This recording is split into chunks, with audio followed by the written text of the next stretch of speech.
On Chris Deals With It, I talk about the frameworks and methods I use to clear personal, creative, and professional roadblocks. My goal is to help others bridge the gaps between where they're at now and what they want to achieve.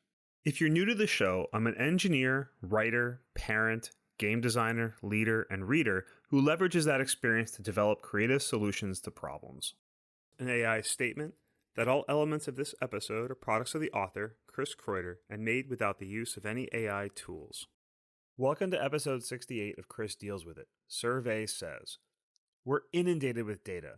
Survey requests, analytics reports, low-cost sensors, AI data mining, and much more. But there's a big difference between data and insight. This episode explores the processes and roles that data plays in our lives, our organizations, and for our customers. I've broken the episode into 4 focus areas: active versus passive data, utilizing data, hidden information, and data's limitations. So let's start with number 1, active versus passive data.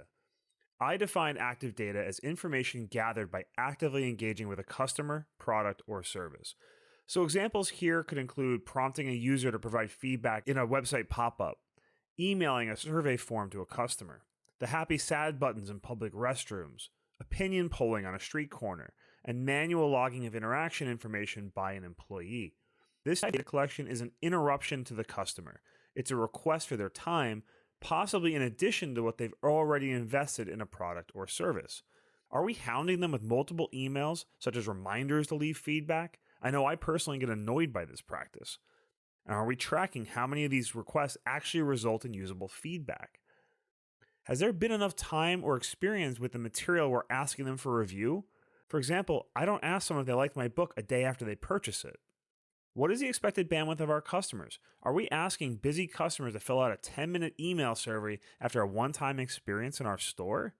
Are we setting up a feedback session with a customer partner we've worked with for years? They're very different experiences. And how personable is your request for that feedback? And at the end of the day, who's parsing this information? Is it the employee who directly sold or provided that product or service? Is it some third-party marketing research firm well after the fact? Contrary to active data is passive data, and this is information that requires no direct action or interruptions of your customers or processes. Examples could include software usage data, automated bug reporting, data gathered by passive sensors and/or cameras, and gathering customer data at the point of sale. I also use this definition for things where customers go out of their way to provide data, such as a Google review, website feedback form, or unsponsored media posts. There is some risk of decoupling data gathered passively from our customers' reality, since we only have our view from the data, not their personal opinion. And the availability of active and/or passive data sources is highly dependent on the products and/or services being offered. So let's talk about utilizing data. With all this data, we need to be mindful of some key factors. Sensitive data. These are things like credit card information, social security numbers, passwords. You have to understand the laws that are governing its storage. How risky is storing the data that you're collecting? Proprietary data. How central is this information to your company's success? What would happen if that data ended up in the hands of your competitor? And there's qualitative versus quantitative data. Qualitative data can be tricky, opinion-based assessments that can be difficult to codify. On a scale of 1 to 10, how did you like this podcast?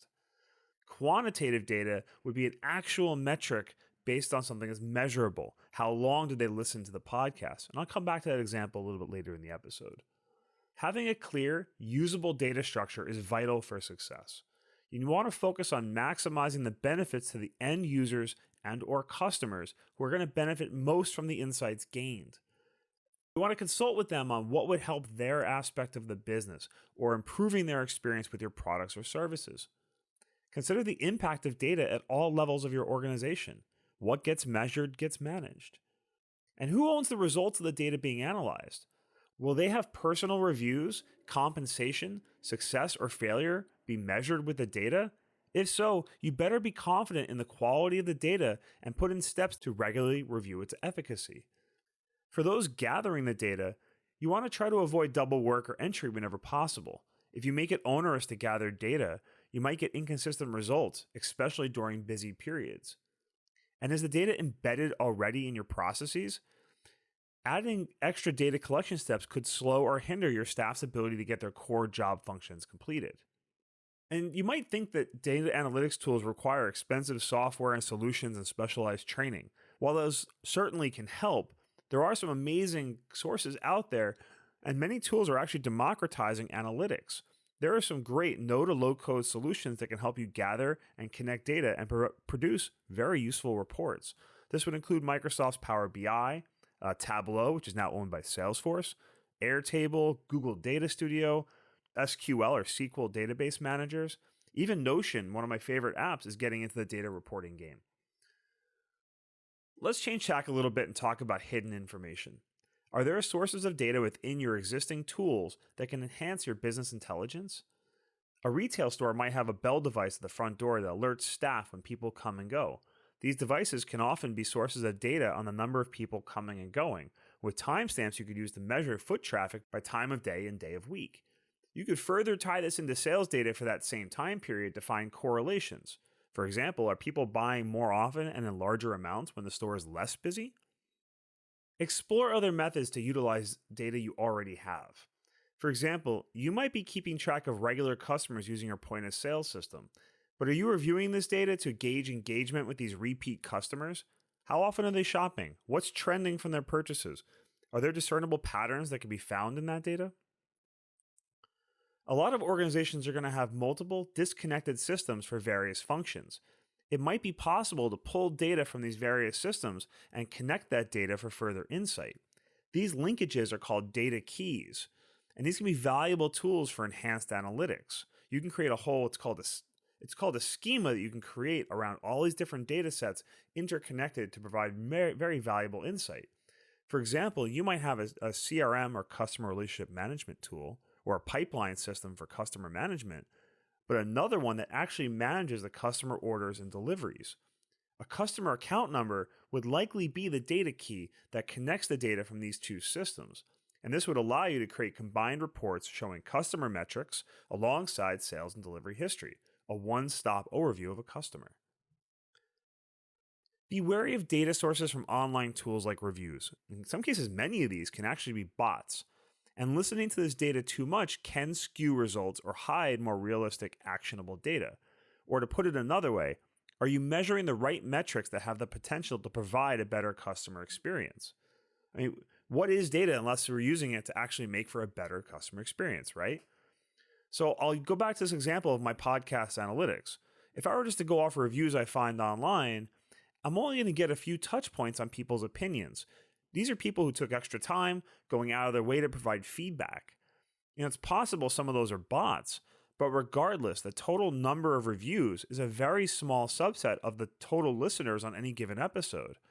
More relevant to me is data on how long customers are engaged with the episode. If people are tuning out within the first minute, it could signal my content isn't engaging enough. And thank you for listening this long.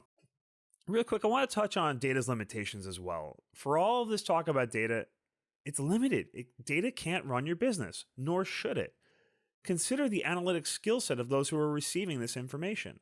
Are you providing too much detail? Not enough?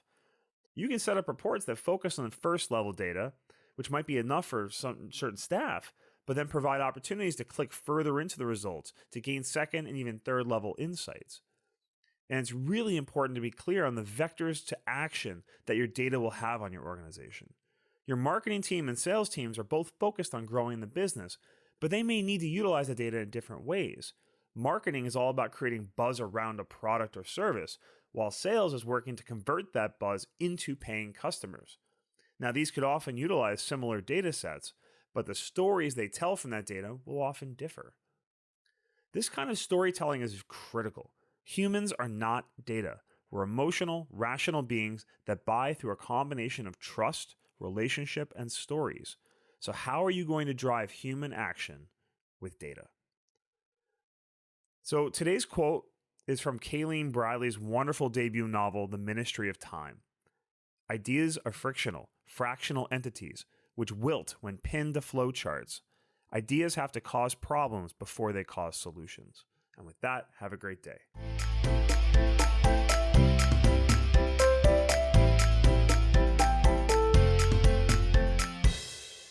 If you feel that Chris dealt with it, I'd appreciate your support of the show by sharing it with someone who might benefit. Ratings on your favorite podcast player are also helpful in growing the audience. Visit chriskreuter.com for free downloadable PDFs with notes and resources from today's episode, sign up for the CDWI mailing list, or to send in your problems or requests for future shows. That's CHRISKREUTER.com, or use the link in the show notes.